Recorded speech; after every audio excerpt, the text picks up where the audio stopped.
shule kwa moto shuleni humo. Ndalana alizungumza alipokutana na maafisa wa elimu na usalama katika shule ya upili ya Garissa, kaunti ya Garissa. Ndalana pia anasema eneo hilo tayari linakabiliana na makali ya kiangazi na hivyo mikasa ya moto shuleni haitakubalika. Alielezea kuwa uchunguzi unaendelea kuhusiana na mkasa wa moto ulioshuhudiwa katika shule hiyo ya Garissa mapema wiki hii ambapo bweni moja liliteketezwa na wahusika kuchukuliwa hatua kali za kisheria.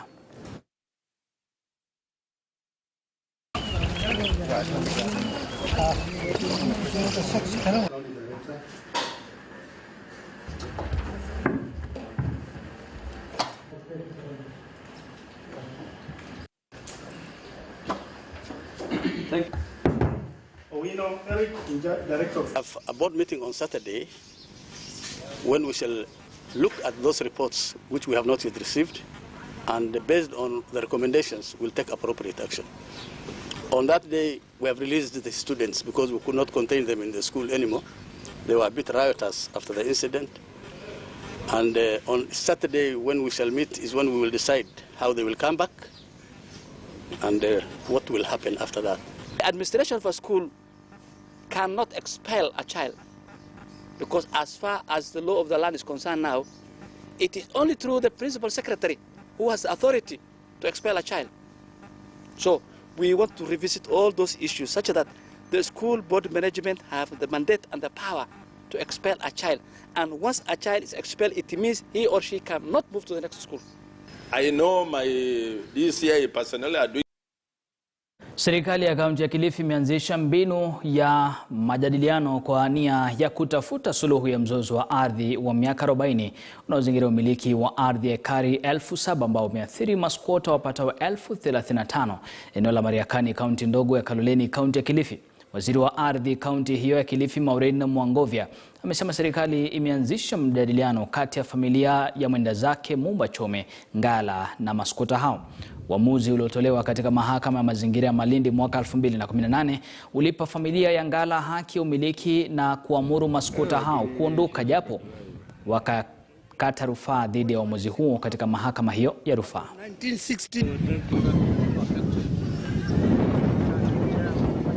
Tushikane na county government na national government, tukae pamoja, njia itengenezeke, watu wapimiwe, maana tunataka kuishi sisi.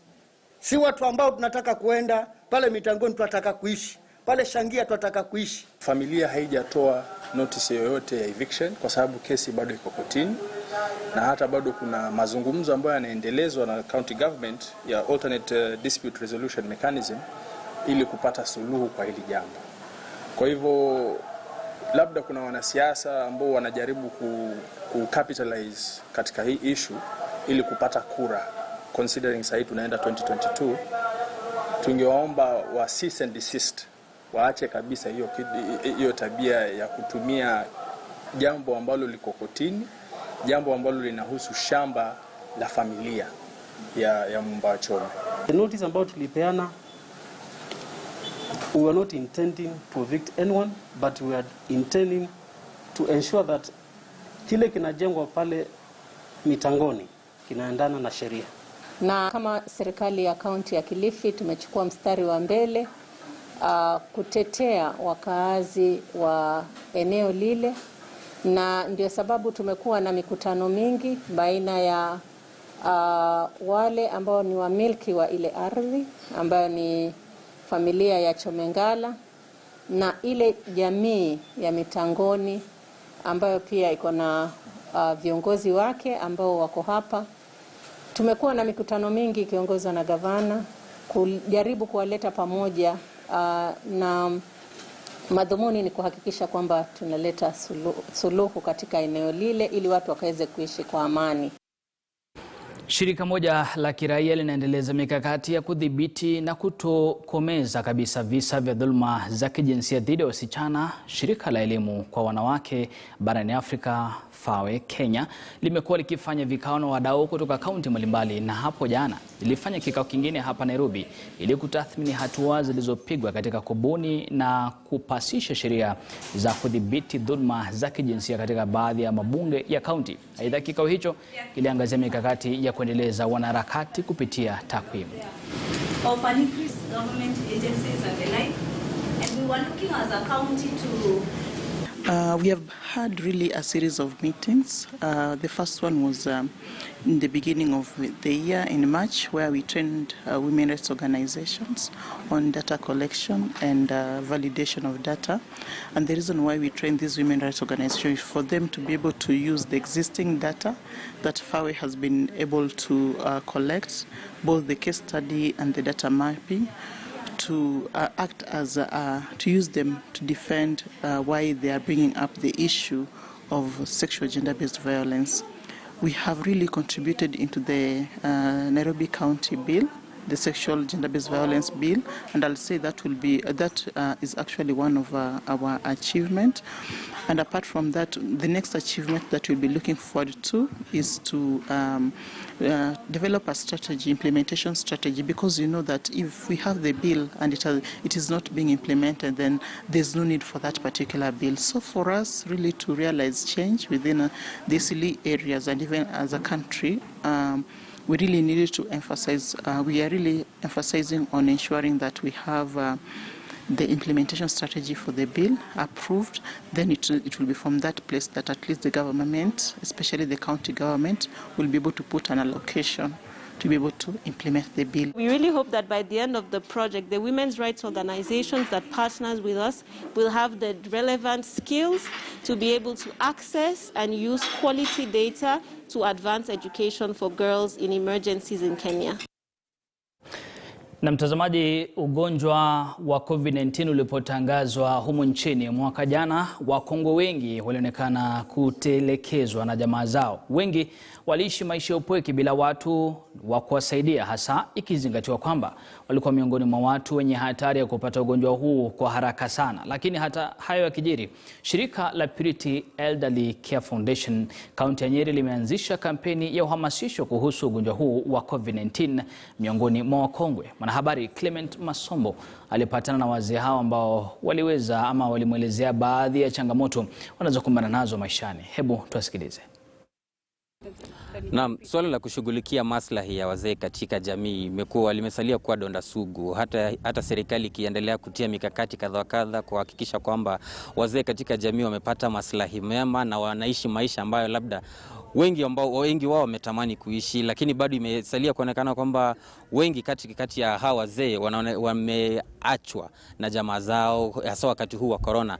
Wazee wengi tulipowatembelea hapo siku za awali walionekana kwamba wakiishi maisha upweke sana, na hilo ndilo swali ambalo limesukuma mwanadada mmoja Purity Wanjiku ambaye anasimamia shirika la Purity Elderly Care Foundation kuanzisha kampeni ambayo itahakikisha kwamba wazee katika jamii wameshughulikiwa na wameangaliwa na wanaishi maisha yanayostahili. Nataka nizungumze naye tu atueleze mawili matatu kuhusu kampeni hii nzima, na atueleze pia ni nini analenga kufanikisha wakati ambapo atakuwa anakamilisha kampeni hii.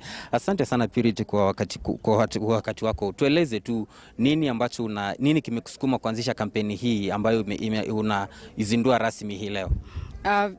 Clement, first I have to tell you, my name is Joyce. Purity is the name of my late mother.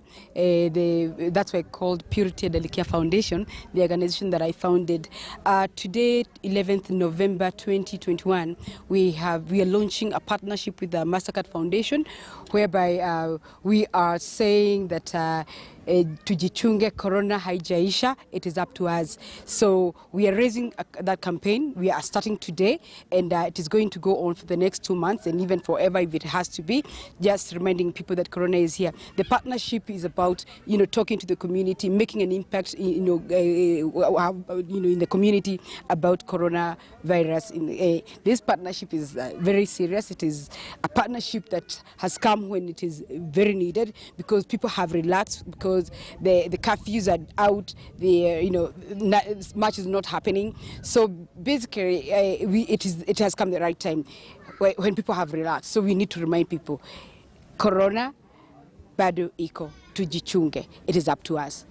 Na labda tu ukiendelea na kampeni ama kufikia mwisho wa kampeni hii, unalenga kumefikia wazee kama wangapi ambao ujumbe wako utakuwa umewafikia kufikia wakati unamalizia kampeni? This campaign, because we are actually looking at Kenya West, but you know, the more we talk about it, it's going to go viral. So we want to reach as many thousands. Maskwota and Purity Adelikia Foundation wants to make a huge impact. We're going to target thousands, the elderly and the young, because when we go out there in the community, we shall be talking to the younger generations. We have community health volunteers who are going to be working with us. We have engaged many community health volunteers, community workers. The Ministry of Health is working with us. The Ministry of Interior Coordination is working with us. So the impact is going to be phenomenal. Despite the fact that we're focusing on Kenya West, but I think the world is going to go out there. And we want to put out the brand of Maskwota Foundation and that of Purity Adelikia Foundation, and emphasizing it is up to us. Corona bado iko. Shukran sana Joyce Wanjiku ambaye ni msimamizi wa shirika la Purity Elderly Care Foundation. Kidogo tu nizungumze na wazee pia, watueleze, mzee uanze na jina lako alafu tueleze wewe kwa upande wako. Maisha yamekuaje haswa kwako pale nyumbani tangu COVID ilipotangazwa hapa nchini? Majina yangu ni James wa Mbogo au James wa Shira Kimenyi kutoka hapa Muiga, lakini kwa hii mambo ilitokea ya COVID-19 tumeona kumebadilika sana, lakini wakati tuko inaonekana imekuwa chini, sio kama zamani, kama beleni. Na tena tuna watu walikuwa wanasomesha watu huku nje, sasa nasi tukafuata vile tulikuwa tunasomeshwa. Kwa hivyo sasa nikaona tangu hiyo masomo yanze nasi tufuatilie vile tulikuwa tunasomeshwa, hiyo imepunguka. Yeah. Na je, mzee wewe labda umedungwa ile sindano ya chanjo ya dhidi ya COVID-19? Nimedungwa. Na mama, labda tu pia utueleze kuna zile pesa ambazo wazee ambao wamefikisha umri wa miaka 70 na kuendelea wanafaa wakipata kila mwezi. Je, wewe uko katika huo mpango, umekuwa ukipata pesa zako ama mambo yako namna gani? Inafuatiago, lakini sasa siku hizi sisi tunakaa sana bado kufuata kitu.